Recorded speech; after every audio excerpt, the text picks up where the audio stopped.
Hi everyone, it is Jen Morgano from Card and Mum by Jen Morgano. I am an independent Stampin' Up! Demonstrator here in North America, the United States. I live on Long Island in New York. Today we're going to be making this card using some dies that are hidden in the back of the catalog. Okay, they're not hidden. You don't need a secret code to unlock them, but they might not pop out so much to you. We're going to be using the Nested Essentials and the Gorgeous Garden dies. I saw these starting on page 161-ish in the back of the catalog. There are some dies, and if they coordinate with stamp sets, it will tell you. If not, it won't say that it coordinates with anything. They are used throughout the catalog, but you might not notice them on your first go round, right? Because when you flip through the pages, you look at the papers, you look at the stamp sets, you might not notice these items being used, or if you see them, you might just assume they come in a bundle with a stamp set. So I think a week or two ago, I had made a post right before I think right when the catalog went live, about things I definitely want. And the Nested Essential dies were on that list. That's what I used to make this cute little quasi diamond shape. And look at these. They're stitched on the outside, and they have all these fun banners. They have these rectangles that are rounded, and then the shape. I think they're gonna be super useful for all sorts of labels, right? That and the stylish shape dies, you'll be set. So we're gonna be using that for our sentiment. And then I found these, and I wasn't gonna get them. I won't lie. What came out in the mini most recently? Let me go flip through. It was one of the floral sets, and it had a similar background shape. And I will be honest, I had a hard time getting all of the pieces out. So when I saw these, I said, my, those are pretty. But I was a little gun shy, if you will, because I didn't want to spend, 2 seconds running it through the embossing machine and then 10 minutes poking all the little pieces out. Well, I'm here to tell you, if you have that same fear, throw it out the window. These are, I think they're like thicker. Maybe there's a thicker cutting piece, because a dream ran this through, used my little brush with my take a pick tool. I mean, easy. So we used this one on this card, and this is the other one. And I'm going to have to make a project with this because I can't wait to see what it looks like. It's really nice. Not only does it make a nice cutout, it has these little accents on them that really, really make it pop. I don't know if you can see it. Fun, right? So if you have a fear of spending half of your crafting time poking little pieces out of a detailed die like this, don't worry about it. Stampin' Up! Must have sensed the fear, and they made the cutting edge on these a little thicker, and wow, that's all I have to say. Sentiment. This was also on my list of items that I definitely wanted to get. Look, and I have it. It's called Phrases for All, and I love this because it has large sentiments and then tiny ones that you can definitely either just use on a small label on the front of your card or on the inside. I love a lot of stamp sets, I feel, in this catalog, the 2023-2024 annual, have a lot of accompanying stamps that you can maybe put on the inside. I know I do a craft fair. I usually do only one big one, but a lot of people always ask, is there anything on the inside? Nope, got to come up with that yourself. So this might help with that. Now, how did I get that background, Jen? Today we are going to not only do some heat embossing, we're going to do some alcohol blending on vellum with our blends. So let's get started. Oops. Our card base is going to be the basic, is it basic, Jen? You can't say it. 5.5 by 8.5, scored at 4 1/4, and this is thick basic white.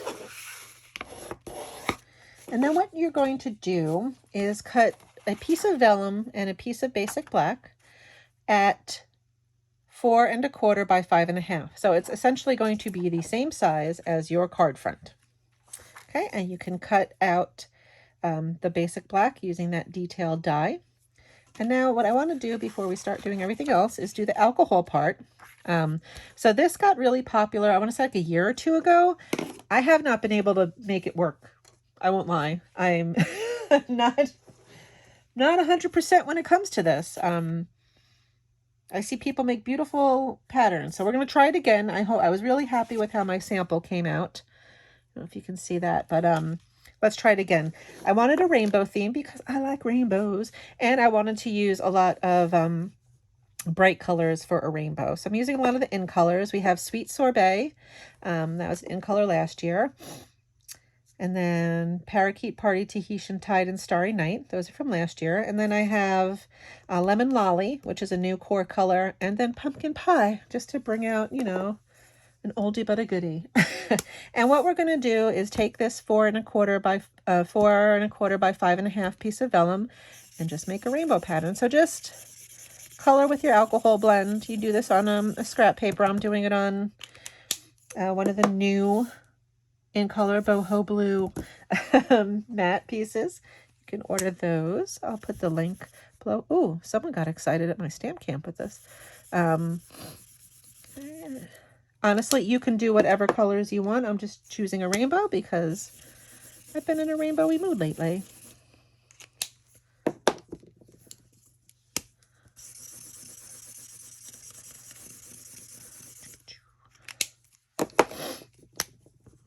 Oops. I want to use the brush part so you don't have to wait 12 years.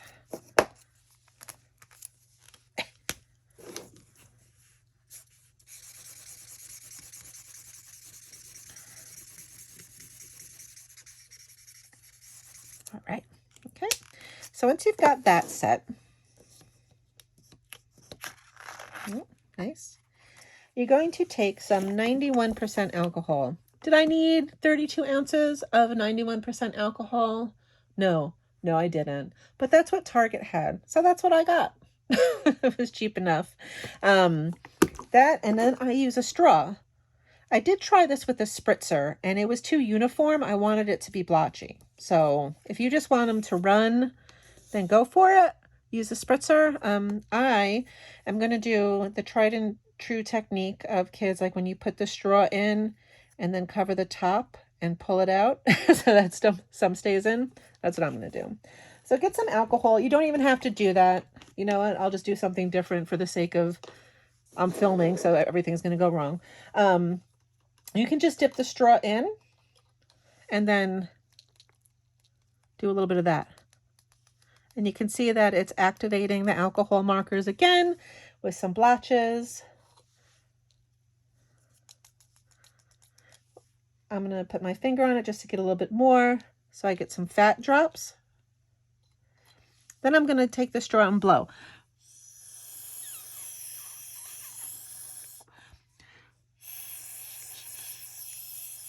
Just to give it some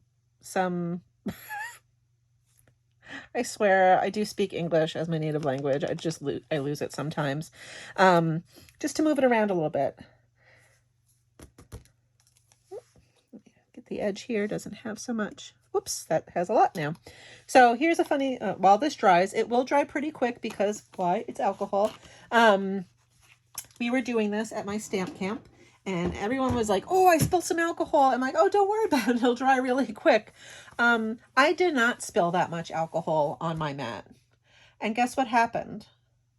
My mat stuck to my dining room table and ate through some of the finish. So I am working on a piece of what I use for my background here for videos. Not a big deal. If you are working on any sort of surface that you care about, just make sure there's something underneath in case the alcohol drips. All right. See, it's bowing a little bit. I'm just going to run it around. Oh, no, I'm going to have blue fingers. And what I'm going to do is I have my heat tool out because we're going to be heat embossing. Just kind of do a little bit of this. Help it along. Okay, I'm not going to do it too much because I don't want it to be, again, uniform. But I'm going to move that over here for now. and just show you what I did to get my sentiment. I have a piece of basic black. I might not do this only because it takes a while for it to dry. So there's a little hint for you. Oh, I can certainly demonstrate it for you. I've already cut a piece. I'm using craft white ink and white embossing powder. And that's to make sure that there's a really good white image. So first we will stamp. I think I might have added too much refill ink to this because it's very splooshy, and that's a technical term. Put that down here. Okay.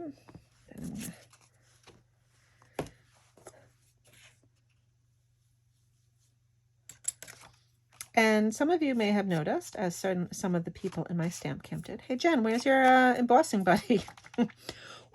I don't know. If you ask my children, they would probably be able to tell you. I do not know where they are yet. Or I know where my children are. I don't know where my embossing buddy is. I have a feeling it may have been sacrificed to the toy room gods, so I might have to buy a new one, which isn't the worst thing because that one I bought in 2004. So, you know, it could be time. Time for new. Anyway, using the Whisper Right embossing craft ink plus the white embossing powder kind of gives you a more solid white image. So let me heat that up.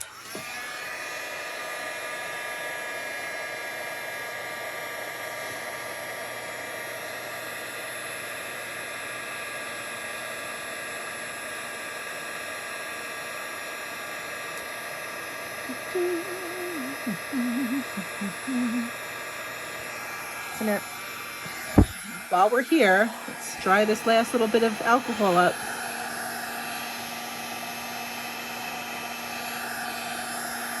I want you guys to wait all day. Ooh, that smells fun. Don't heat it too long. Now, the benefit of using the Whisper White ink and the white embossing powder is you get that crisp image. But using that pigment ink, it stays wet a little bit longer. So don't run this through the die cutting machine just yet because that is still kind of wet. You can ask my sister. Her card has some thumbprints in her sentiment. So I cut one out before filming, so we're all set. Let's put this card together. So now we have this kind of fun alcohol-y background. Love it. So excited that I finally got this to work because I was looking at everyone's samples online. I'm like, that looks so pretty. I want to do it, but I can't. Well, guess what? I did. Haha. So you want to take your die cut basic black piece, flip it over, and we're going to run glue, a fine line of glue along the edges and then dots here and there. So liquid glue is probably going to be the way to go here. I can't see anyone doing this successfully with seal. Not the Singer, the Stampin' Seal tape runner. If you craft with seal, let me know. I'd love to see a video. That sounds like it would be fun. Now I have like Kissed by a Rose or something in my head. Is that, he sings that, right? Yeah. I've embossed the sheet. Okay, stop. Okay. Then you're going to flip it over so that really cool side is facing outwards. And we're just going to put this on here.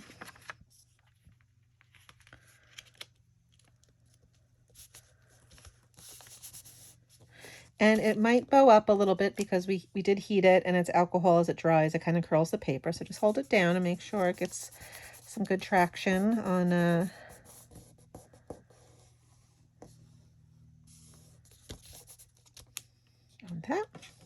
Now what we can do, because I have it out from an earlier taping, we can use some Stampin' Seal Plus and just run a few. Did I just ruin it? I just ruined it. Why wouldn't I ruin it? Because I'm taping. That's why. This has been kind of a complaint of Stampin' Seal and the Seal Plus. Oh, it's because I was running out. I swear to goodness. Murphy's Law when I am taping for you guys. It is never an easy go.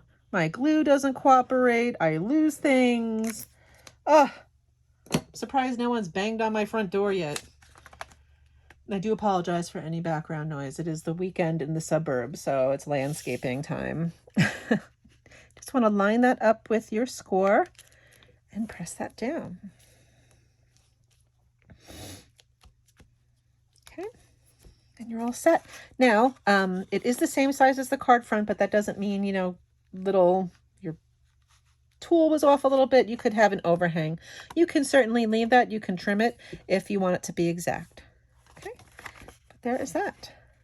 I love it. I'm just going to burnish it one more time, make sure it stays nice and flat. And then what we're going to do is use some dimensionals to pop that on the middle.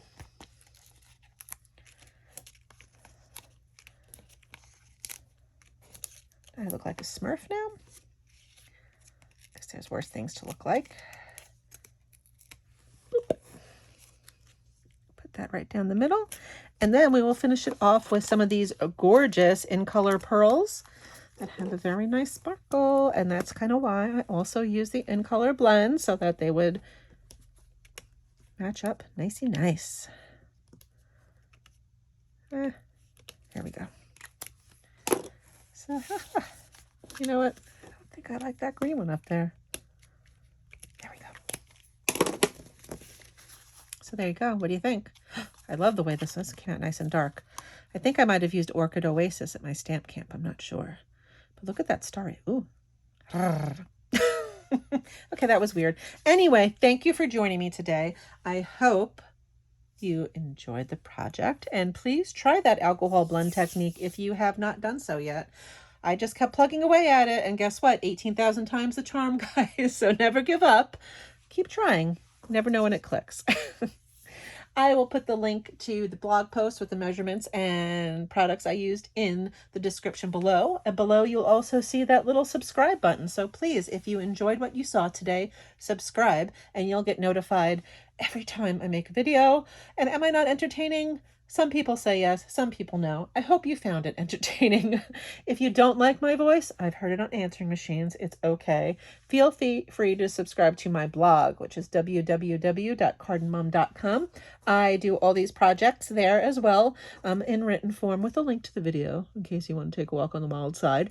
But subscribe there. Every project that I post, about 3 a week, will be emailed to your inbox. And you can also subscribe to my newsletter on my blog, which I send out about twice a month with fun happenings around Stampin' Up, right? Thank you so much for joining me today. I hope you get to do something crafty today, because I just did, and it was great. Thanks, guys. Bye-bye.